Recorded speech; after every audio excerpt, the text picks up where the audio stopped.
Buenas tardes muchachos y bienvenidos a este nuevo curso de Fundamentos de Modelado Matemático en Flujo Compresible. Esta primera clase es para ponerlos un poquito en contexto del curso, va a ser una clase muy breve y vamos a ver un poquito de qué es un flujo compresible, ¿no? Bueno, dicho esto, este curso originalmente se dio de manera presencial en el Simvestab Unidad Querétaro y más que nada es para los alumnos del CENAPROD, que es el Laboratorio Nacional de Proyección Térmica. Si están interesados si no son parte del CENAPROD y están interesados en hacer un posgrado en lo que sería proyección térmica, pues es un muy buen lugar para hacerlo. Y bueno, en este momento pues lo estoy grabando para futuros alumnos eh, o en caso de que sea útil para cualquier otro usuario, ¿no? que quisiera verlo. Es un curso que está centrado principalmente en ser introductorio, no vamos a ver con mucha profundidad ciertos conceptos, simplemente es para darles una introducción, ¿no? Dicho eso, pues vamos a iniciar el mismo. La primero que nosotros tenemos que preguntarnos para modelar matemáticamente el flujo compresible es justamente qué es el flujo compresible. Ahora bien, esta nada más va a ser una clase breve, es solo una diapositiva. En términos generales, nosotros un fluido lo vamos a describir como toda sustancia que se deforma ante un esfuerzo cortante independientemente de la magnitud de este esfuerzo. ¿Qué quiere decir eso? Que es una sustancia que fluye. ¿Okay? Esa es como una definición un poquito formal. Estamos hablando de que es una sustancia que no mantiene por sí sola su propia forma. En este aspecto, pues habría sustancias sólidas y habría sustancias fluidas, que son los líquidos y los gases. Todos los fluidos, líquidos y gases, son compresibles. ¿Qué quiere decir que sean compresibles? Que su densidad cambia, que ante un esfuerzo suficientemente grande, nosotros vamos a cambiar el volumen que ocupan esos fluidos. Eso es un cambio en densidad. Una misma masa va a ocupar un volumen reducido. Ahora, ¿cuál es la dificultad de esto? Generar la suficiente fuerza para modificar este volumen que están ocupando. En el caso de los líquidos, esta fuerza es mucho mayor de la que necesitan los gases. Muchos de ustedes han hecho el experimento con una jeringa de tapar el émbolo, de tapar la apertura y presionar el émbolo. Si hacen esto van a ver que el volumen que ocupa el gas cada vez se hace menor, llegado a un punto en el cual ustedes ya no van a poder seguir comprimiéndolo. Eh, Podrían seguir haciéndolo porque se puede, pero su fuerza ya no es lo suficientemente grande para seguir comprimiéndolo. Esa es la compresibilidad de un fluido. Ahora, esto, como les digo, depende de un esfuerzo. Eh, y dependiendo de la fuerza necesaria para cambiar ese volumen, muchas veces ese cambio en volumen es insignificante.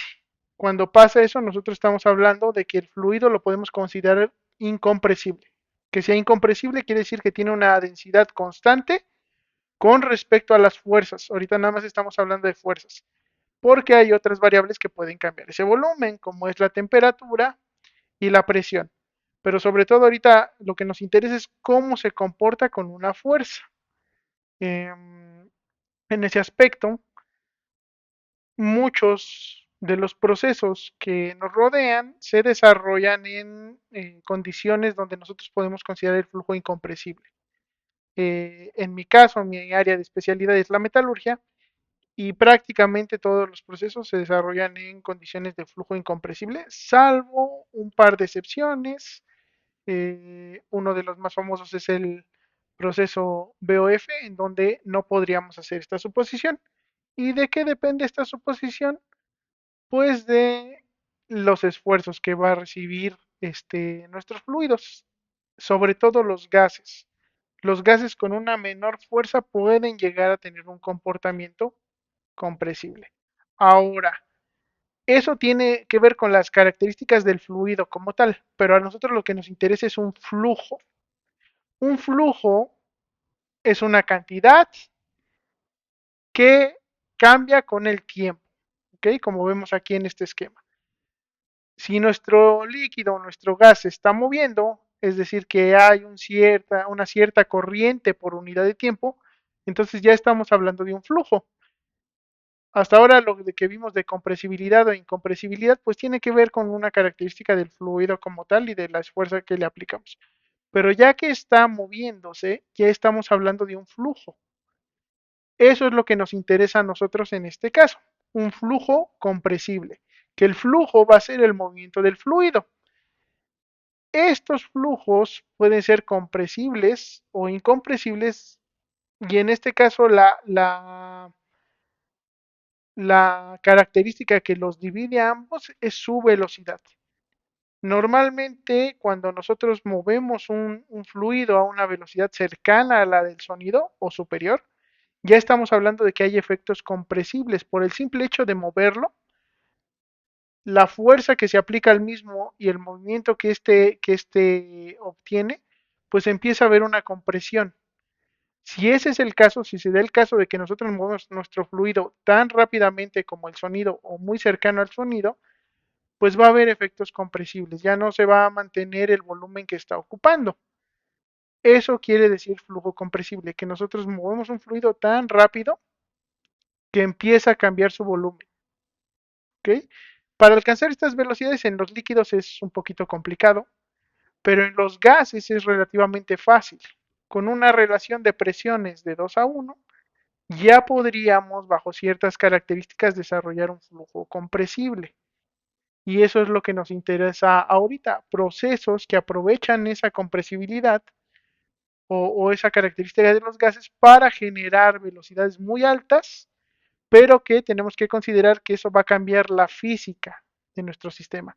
Y es ahí donde entra como lo que nos interesa del curso, ¿no? Saber cómo se comporta un fluido cuando nosotros nos salimos del régimen incompresible, cuando nosotros ya tenemos un flujo compresible, ¿ok? Eh, y bueno, les decía, en el caso de metalurgia, que es como mi área de especialidad, pues tenemos los procesos como el horno básico de oxígeno, en donde usamos un flujo supersónico para inyectar oxígeno a un metal líquido y de esta manera generar reacciones que disminuyen eh, la cantidad de elementos aliantes dentro del líquido. Eso lo que hace es acelerar la cinética de reacción y pues de esa manera obtenemos un acero primario, ¿no? En el caso del Cenaprot, lo que nos interesa es que este concepto de flujo compresible se usa mucho y es inherente a las técnicas de proyección térmica, que son técnicas en las cuales nosotros aceleramos partículas, ya sea calentándolas o a temperatura ambiente. Si las calentamos normalmente es con diversas fuentes de energía para generar recubrimientos. ¿Ok? Y bueno, con eso terminaríamos la primera clase del curso y pasaríamos a la segunda, donde vamos a ver qué es el flujo supersónico, porque aquí hablamos de que queremos que ese fluido alcance esa alta velocidad. Nos vemos la próxima clase.